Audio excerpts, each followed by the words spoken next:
going to do this a bit like we do our NFL Rapid Fire. Just try and give some real quick, concise answers about these 5 NBA topics that we have here. So let's just jump right into it. The big one being that Carmelo Anthony last week signed with the Portland Trail Blazers Storm. I would like to know if you think this is going to work out for both Carmelo and Portland. Yeah, he had his debut the other night, and it didn't look good, all right? He was minus 20, which was a team worse.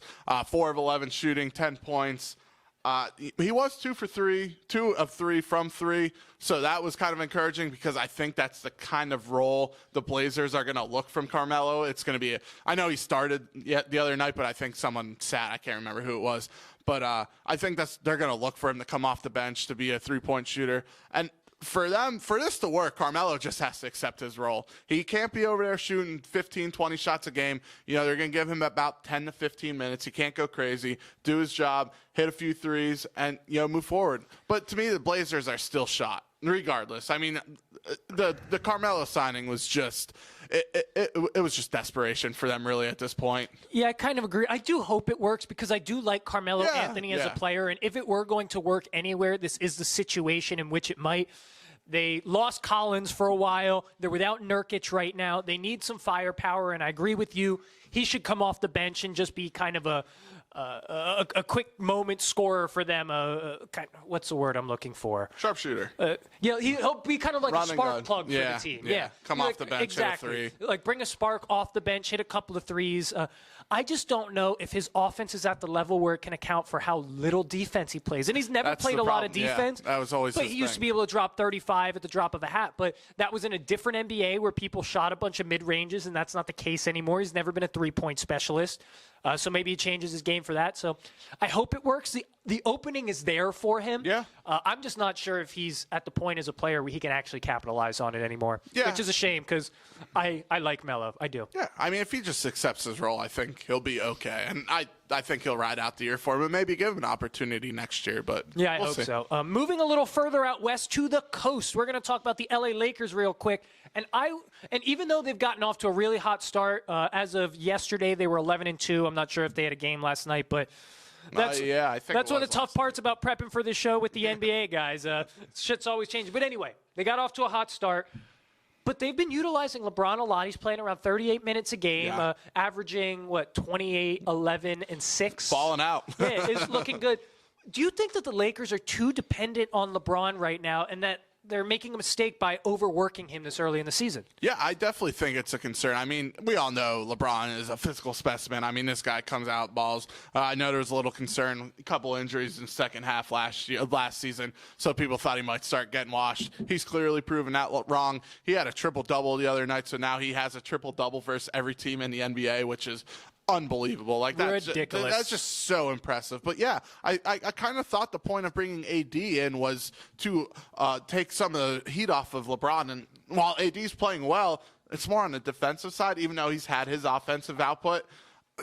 Yeah, I think they need to. I mean, you look at a team like LA who's sitting Kawhi. I mean, why not sit LeBron a game here and there and have a little faith in AD, Kyle Kuzma, and that crew? Yeah, real quick, I did just make a mistake. I said LeBron was averaging 28. I believe he's averaging 24 because AD's averaging more than him, up around 26 and a half, 27. But it still feels like the offense is completely running through LeBron where it should be running through AD. But that doesn't make me concerned. So I know his numbers might be high, his minutes, his points, etc., but I don't think they're working too hard. You watch the Lakers, and they play at the slowest pace, I think, at least bottom 3, slowest paces in the NBA. And LeBron is running that point a lot now, so he's not getting beat up quite as much as he is on the inside. He's not having to work off the ball too much. He really is being a facilitator. I do still believe he's feeding the ball to Anthony Davis, trying to run the offense through him.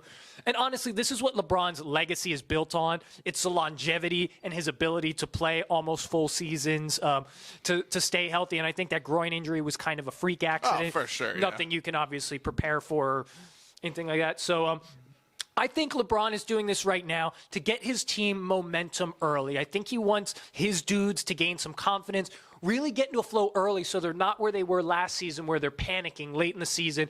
Everything is falling apart. Get ahead of the curve now. If you have to work out some kinks, if you add a free agent in the middle of the season, it isn't going to knock you from like a 4th to a 7th seed or anything like that. I'm not concerned at all. I do think you'll see him bring it back a little bit post-Christmas and then really then really amp it up right before the playoffs come around. Anyway, keeping it in L.A., we've got 2 questions about the Clippers. We're going to start with the gentleman who just made his debut last week. I'm talking about Paul George, who absolutely lit it up shooting-wise in his first couple games back. So what's your reaction to how Paul George has looked since returning from that injury with the Clippers? Wow. Unbelievable. This guy is just playing really, really well right now. I mean, you look, he's played 3 games so far. He's averaging 24.3 minutes, 29.3 points, 6.7 rebounds, and 3.7 assists. Dude is shooting 56% from the field and 52% from 3. He's the top 10 player we saw prior to injury who might have been in MVP contention. Yeah, before the shoulder.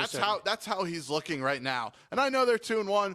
They haven't had Kawhi in any of those 3 games, but tonight is the first night. Yep, he Wednesday comes back night's against the first the Celtics, night they yep. play together. And, man, if I was not an old man, I'd like to stay up and watch that game.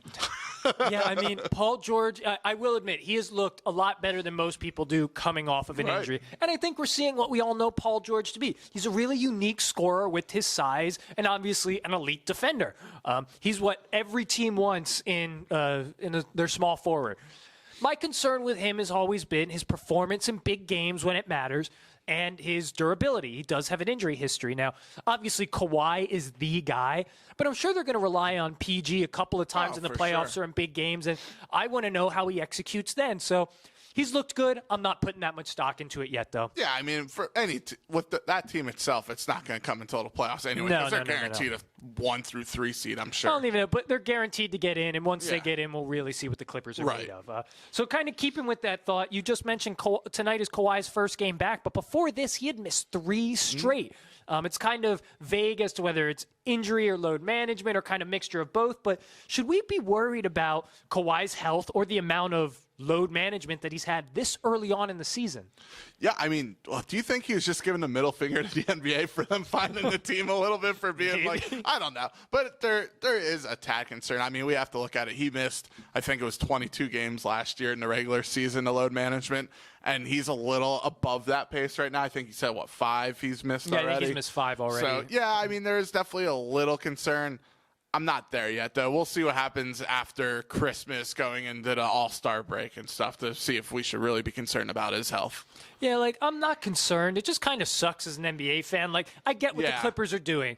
You're trying to conserve the guy who can lead you to a championship because that's best. That's what's best for your team. And Kawhi has shown he isn't the most durable of superstars. Even last year with having those 22 games off, he still kind of limped to the finish line. Right. So I get it. But, as a fan, he's going to miss 25-30% of this season, and that's just kind of a bummer. Pay all that money for the tickets. People pay to watch them on TV. So once again, I get it from a franchise perspective. I'd probably do the same if I was in the front office for the Clippers. But, yeah, for all those people bringing their kids to the game, for when you get excited that they're showing a Clippers game on TNT one night and you get all amped up and Kawhi's not in there, it's just a bummer. Yeah, the first 2 games he missed were primetime televised games, nationally televised I know, games. And that's what pissed the NBA off. I think that's why they did it. But, yeah, it is what it is. I don't blame him for sitting him either. If you're not feeling up to it, don't play.